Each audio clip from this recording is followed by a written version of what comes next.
Hello everyone. In today's class we are going to discuss about fertilization and implantation.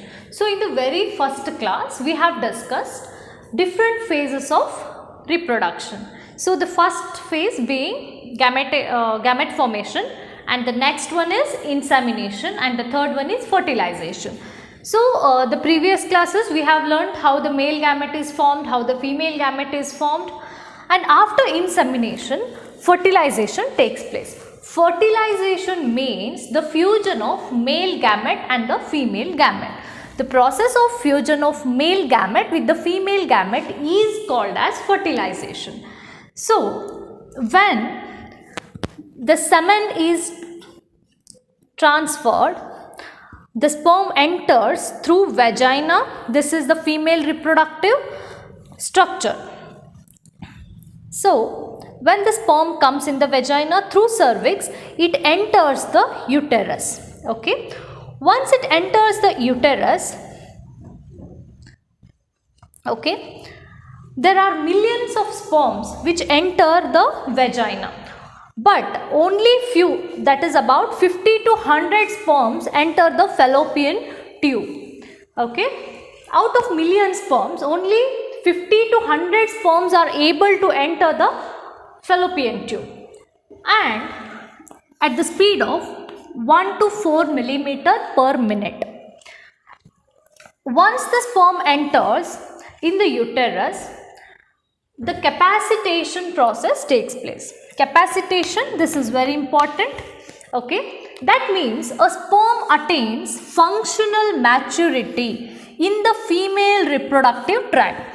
So this is a female reproductive tract where the sperm enters the functional maturity. You know that already, the sperm which has entered the uterus, it is mature sperm only, but functional maturity means you have studied the structure of sperm. The acrosome is the structure which is present at the top, and in this acrosome there are lysine, there are enzymes which are helpful in the breakdown of this membranes, egg membranes. Now in the capacitation process, mainly two process takes place, two steps. The first one is removal of sterols and glycoproteins from the acrosome membrane. So this is the acrosome. On the acrosome membranes, what are present? The sterols and glycoproteins are present. These are removed. Why these are removed? Because it will be easy for the acrosome to release its lysine enzymes or enzymes. Now, and the second step is influx of calcium ions. Okay, so influx of calcium ions. By taking calcium ions, what happens? The activity of the sperm increases. Okay, by passing some hurdles, this capacitation process takes place in the female genital tract, and hence finally the sperm enters in the fallopian tube. Okay. Once the sperm enters, the same time what happens?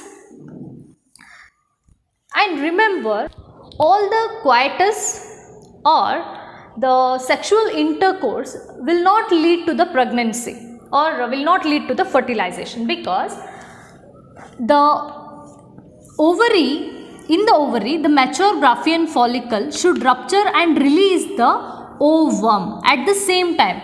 When the sperm is here in this region of the fallopian tube, then at the same time, if an egg is released, then only the fertilization takes place. Otherwise, the fertilization will not take place. Both should be released simultaneously. And the lifespan of the sperm, once it enters the female body, that is only 48 hours, around 48 hours. After 48 hours, the sperm is not going to fertilize the egg. So this is about the ovum structure, which you have already studied. The next step is here in the Graafian follicle. Okay, the Graafian follicle has released or ruptured to release a ovum or the egg. The egg which is released, it is here, and the sperm which has entered is also here. So now what happens here in this case? Out of 50 to 100 sperms which enter the fallopian tube, here only few are remaining at last, and once one sperm is successfully enters the female egg, I mean to say the ovum. Once the one sperm is entering in the ovum, there will be a change in the membranal structure of the ovum, so that they prevent the entry of other sperms.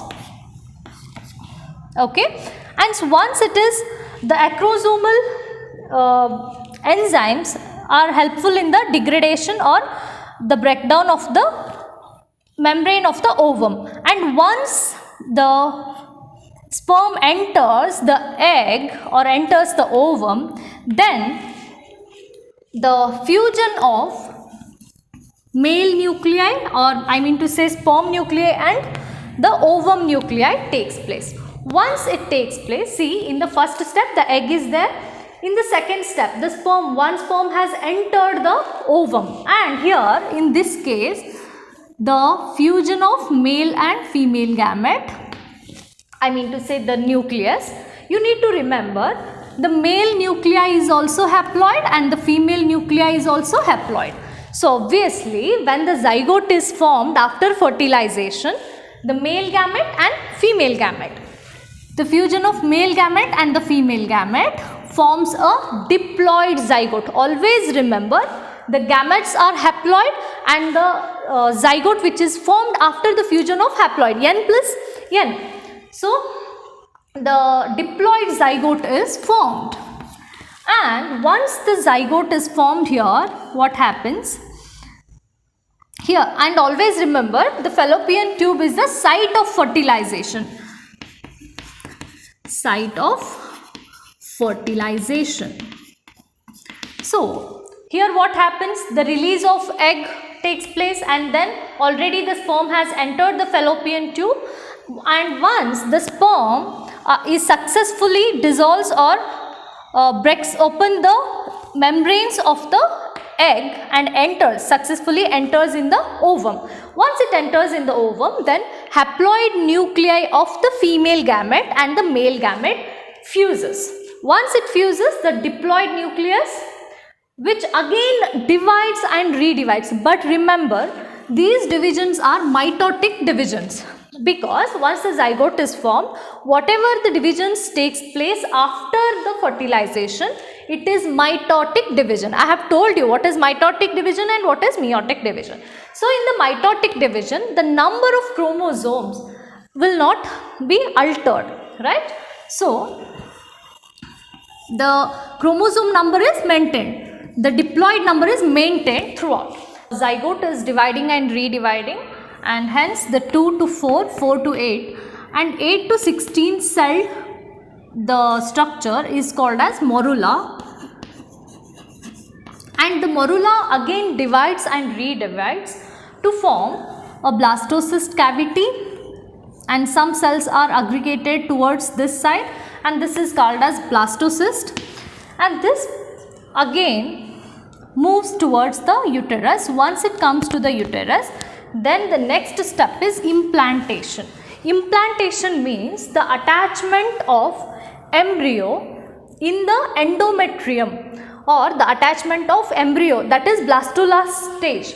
Okay, blastula stage in the endometrium layer of the uterus. This is the endometrium, and you have learnt when I was teaching menstrual cycle, the female uterus prepares itself to hold the developing embryo. So obviously what happens, the blastula which comes and attaches to the endometrium layer. So this process is called as implantation. Implantation means attachment of embryo, that is blastula, in the endometrium of uterus, or simply you can say that attachment of embryo to the uterine wall is called as implantation. So the implantation takes place almost 7th day after fertilization. So once the fertilization takes place here, the fusion of male gamete and female gamete, the fertilized egg which is called as zygote. Once the zygote is formed, when the fertilization takes place, after the fertilization, that is about 7th day, the implantation takes place. Once this developing embryo is implanted in the uterine wall, that is endometrium wall, then the further pregnancy proceeds. Here we complete fertilization and implantation. Thank you.